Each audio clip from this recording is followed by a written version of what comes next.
Hello, how are you today? I'm Red, and today I'm going to be reading some r/Tales from Retail. Hey, are you ready? Okay, let's get going. Ma'am, this is a bookstore. Long ago, people had to actually travel to bookstores to feed the fiction addiction. I worked in such a store located in a mall. One of the most notable features of this store was a set of low shelves as you entered that held both the week's hardcover new releases and sale titles. I was working the till one day when a woman came up with 7 or 8 hardcovers. This wasn't uncommon, and I would ring several purchases over $100 per day. After I rang them out, I provided the total and she balked at the amount. "No, that's not right, it's too much." We went through the order and found she had 3 new releases she claimed were on sale. We never discounted a book within its first week of release, but a sign in error wasn't impossible.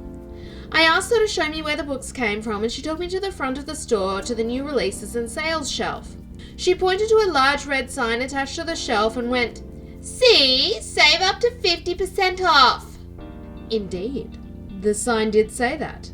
But the line underneath read, "Stickered titles only. See sticker for discount." Ma'am, the sign states that only stickered titles are discounted, and you can see that some of the books have red stickers showing their discount percentage. As these titles aren't tagged, they are not on sale and are full price. "Well, how was I supposed to know they weren't on sale?" Ma'am, this is a bookstore. We're assuming you can read. Of course, complaints were made. I narrowly avoided a write-up. My manager informed me that no matter how technically accurate that statement was, it was not to be said to a customer directly. Oh. Yeah, people...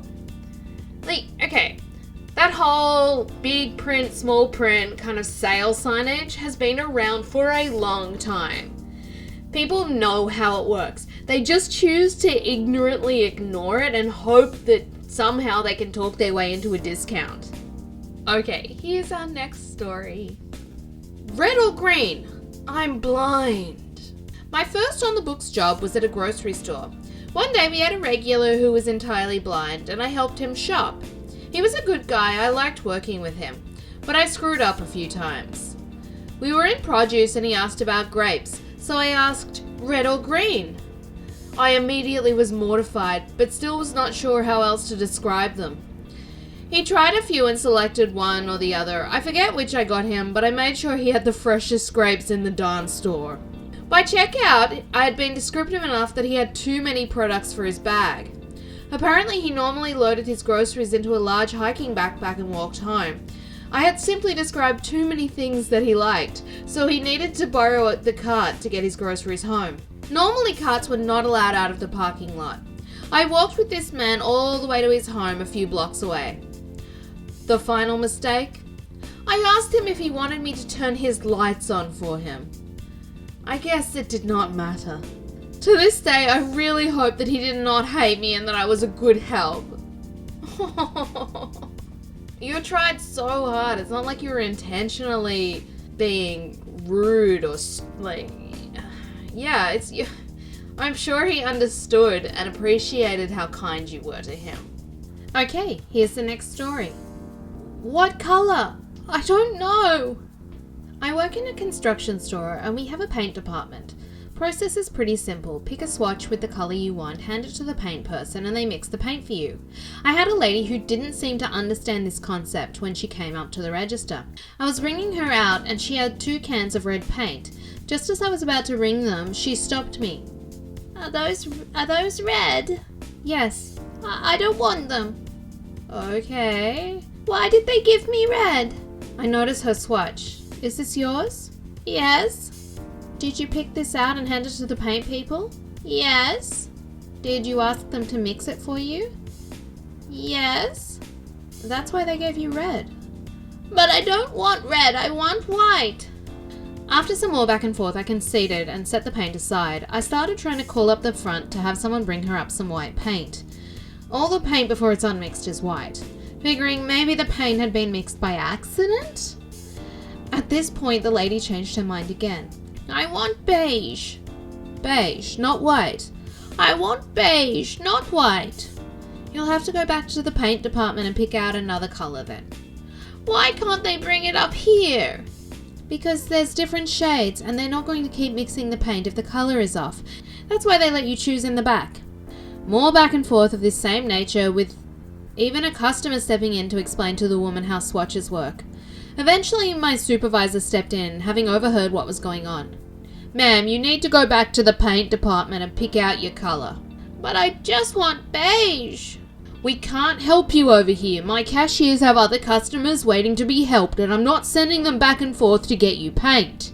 Now, you can either purchase the paint you have already mixed or go back there and figure out what colour you want. The lady made a bit more of a fuss before eventually my supervisor herded her away. I'd learned later she had the same confusing back and forth conversation with one of the paint people, who eventually refused to mix any colours until she either paid for the paint she picked out and requested earlier or settled on a colour.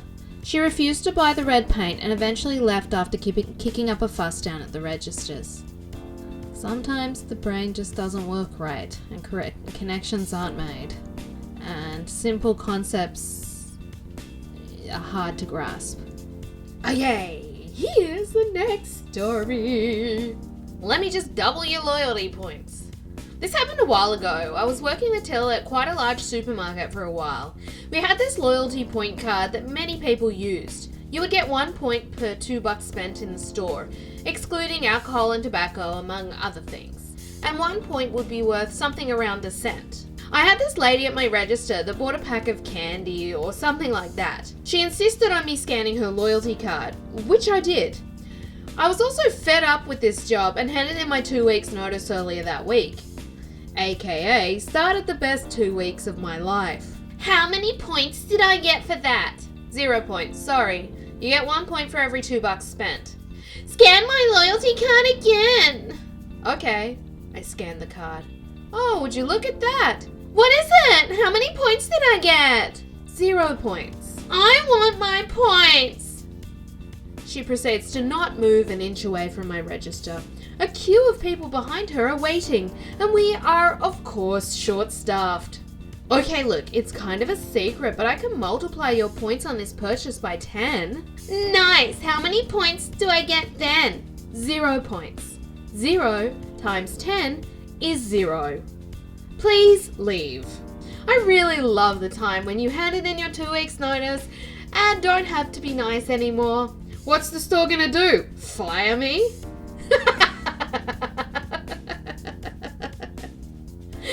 Oh, I love it. I really love that.